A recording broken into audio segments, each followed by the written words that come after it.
হাসিনাকে পালিয়ে যেতে বাধ্য করা হয়, হাসিনা পালিয়ে যেতে বাধ্য হয় না। আমরা হাসিনার পতন ঘটিয়েছি বলতে হবে, ফ্যাসিবাদী হাসিনার পতন হয়। ঠিক। পালিয়ে যেতে বাধ্য করা কোনো প্যাসিভ কথা বলা যাবে না, এখানে একটি জাহান্নামে পাঠিয়ে দিয়েছে।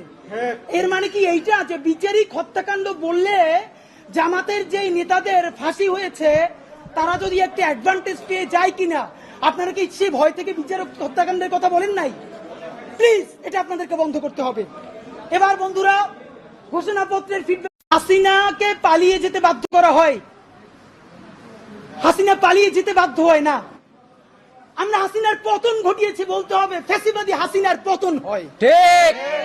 পালিয়ে যেতে বাধ্য করা কোনো প্যাসিভ কথা বলা যাবে না, এখানে একটি জাহান্নামে পাঠিয়ে দিয়েছে।